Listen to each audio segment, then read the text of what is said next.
In this video, I'm going to introduce you to my poultry books and to my poultry blog. Welcome to the Art of Breeding with Brian Reeder.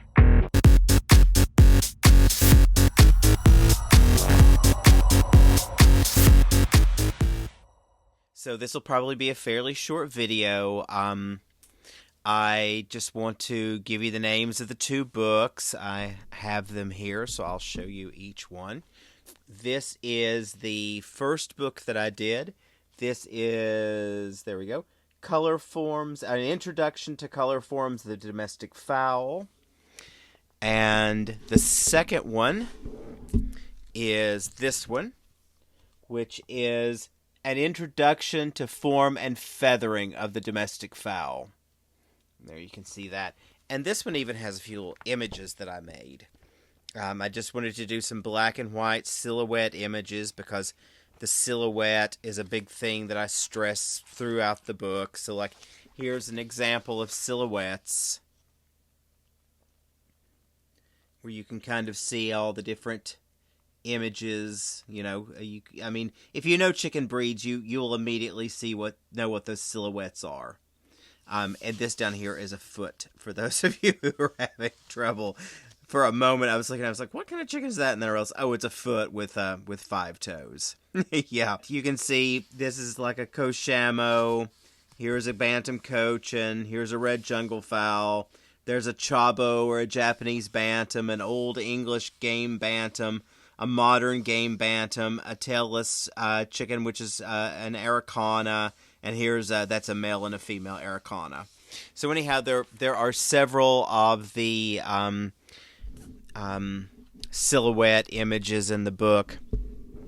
The color book doesn't have any images because you just need to get online and look stuff up. I wanted to stay with just simple text so that it was a simple, straightforward book, and it didn't have to be a big ordeal of trying to find pictures. That time, I really didn't have the cameras to go out and find pictures. And I honestly don't even have a lot of pictures of my own breeding program until the last few years when I started getting digital cameras at that time that were worth using. Over the years, I had written a website, and I one time had a poultry message board that I started in like 97. I mean, that's going way back. It ran from like 97 to 2004, but I shut those down. They're gone. You might find them on the Wayback Machine or something, but I don't know. The little blog that I still have now is something I made around 2007, 8, 9, just to have a presence and to put a few articles that I had written at that time.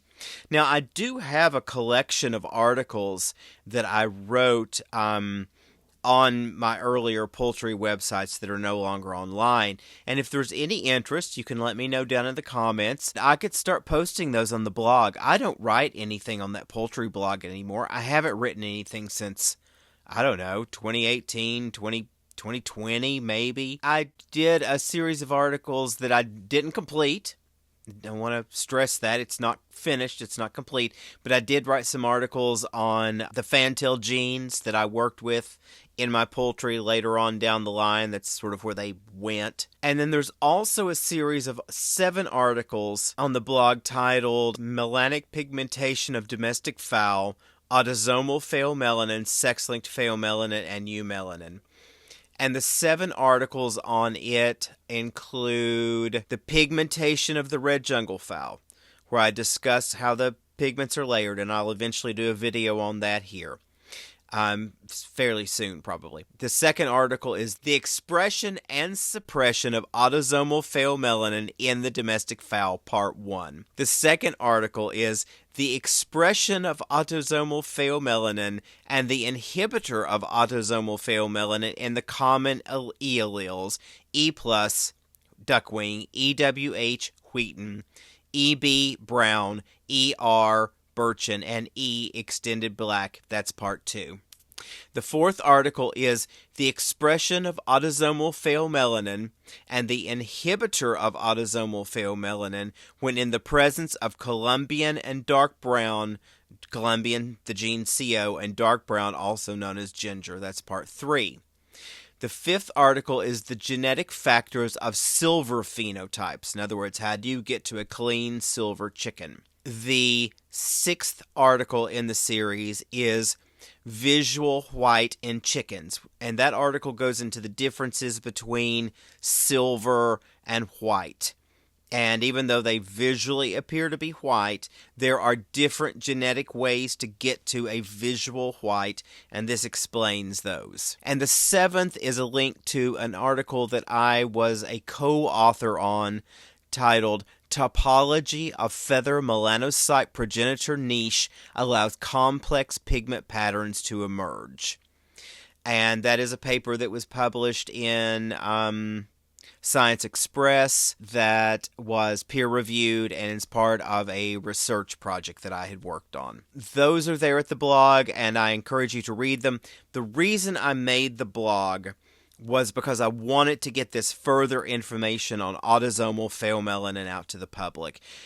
In my first book, I introduced the concept of autosomal pheomelanin. The research was not finished at the time. I wanted to get something out there published so that people at least knew it existed and had some basic guidelines as to how it works. While I've changed the nomenclature and the titles or the names of the genes just a little bit to tweak them to reflect more accurately what they're actually doing, what my longer-term research revealed. The basic things that I describe in the book is basically how the genes work. It's just that I have expanded on it in this series of articles and explained step by step how you go from the red jungle fowl look to the cleanest version of silver. And then I've also expanded to explain how autosomal pheomelanin is distributed on all of the alleles and how it interacts with both Colombian and dark brown, also known as ginger. I don't know that I'm going to start writing new stuff on the blog. I think this is going to be it. This is as far as I want to go with that, is doing this YouTube channel. And I'll make videos on poultry if the interest is there and you want to know more about poultry. That blog is there, and I think the articles that are there, the fantail articles that are up, are interesting. I may finish that series sometime. If I ever do any writing on the blog, that'll be it. I strongly encourage you to go and read the 7 articles on pigmentation, because they are written to be an extension, an addition to the book. They're an addendum to the book. The 2 books are both available through Amazon. I self-published them through Author House, and you can buy them through Author House, or you can just order them on Amazon. And you can get them on Amazon in the EU and the UK and here in the United States. I don't know where else. I think you can get them in other parts of the world too. They are available through Amazon, and you can just Google my name, Brian Reeder, BrianReeder, or you can look up the names of the books: An Introduction to Color Forms of the Domestic Fowl, and An Introduction to Form and Feathering of the Domestic Fowl. The address to the blog is brianreederbreeder.blogspot.com. And that's a little inside joke, because just look at my name. If you make my first name an initial, B, and then my last name is Reeder, R-E-E-D-E-R, that's Breeder. And when I was a kid, I got made fun of at school because they would call me Breeder. I was not offended, because I thought, damn straight I'm a breeder, and I'm going to be a way better breeder of any animal or plant I ever approach than any of you ever will be. So I was not offended by that. I own that. And so you'll see me use, like, my Daylily blog as Daylily Breeder. And on the blog, it's a capital B and a capital R. I remember when I first got into the Daylilies and was getting online and talking to people in Daylily forums, I signed something that I had posted, Breeder, Daylily Breeder, capital B dot R, capital R, E-E-D-E-R. And some snotty person came on and was like, well, sorry, Breeder, but we use our real names here. And I posted back and said, well, that is my real name. People. Oh, But anyhow, you can go check out my books, and please do check out the blog. I wrote the books, to be honest, because by 2006, that was when I was starting to shut down my websites, and I had shut down the genetics message board in 2004 because I'd had enough of chicken people. I find there's this odd thing that people who keep a certain kind of animal seem to behave a lot like that. And so chicken people seem to want to feather pick and fight and throw a lot of dust and have a lot of drama. There's a lot of screaming and squawking, and yeah, it's very like going to a chicken fight. And it may not be so much that way anymore. I don't know. I have had nothing to do with the chicken world for years. And yet the chicken world keeps chasing me down and like pulling me back in. Over the years, I've noticed, it's a different group of chicken people than the ones I was dealing with. They're nicer and they're more informed. And so that's part of what, over the last few years, being on Facebook and having encountered chicken people and meeting some that have turned out to be great people and are doing good breeding work. At every turn, the chicken world is always trying to reel me back in. And so I realized that, I've got information that's useful to people, and I'm older, I'm less angry, I'm less bothered, and I'm not going to live forever. And so I want to get this information out there, and that's why I'm creating this YouTube channel. That's why I've kept the blog up.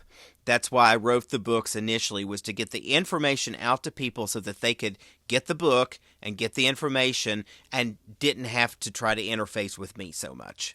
And that may sound bad, but it's just the truth. But at the same time, I'm very busy, and so I don't have a lot of time for trying to interface with people. I can't answer a lot of emails. I don't do Facebook Messenger. I want to get the information out to people, but I've needed to find a way that works with my schedule. So with my plant work, I can be working on my plants through the entire growing season. Then during the cold part of the year, I can do all my website updates and stuff for my daylily business. And then I can also create videos and get this information out in this way periodically to get that out there and interface with the communities that are into these things. Maybe that's all TMI. But I just wanted to kind of explain to you why I'm not super available, because I just don't have a lot of time. I'm very busy with a lot of different work, not just the Daylily program, although that takes up a huge amount of time, but just with several other things that I also do. And so it's hard for me to interface, but as I said, I'm older. I want to get this information out there. I'm not going to live forever. And so I'm hoping you'll enjoy this YouTube channel. I hope you'll check out the books, maybe buy a copy of one or the other if you're interested.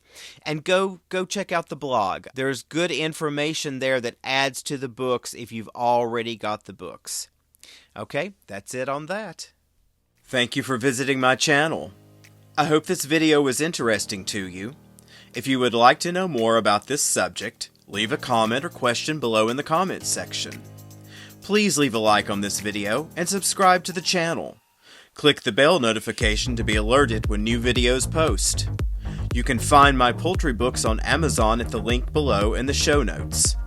My Daylily website, sundragondaylilies.com, offers information on booking me for consultations on your specific genetics questions or mentoring for your breeding projects.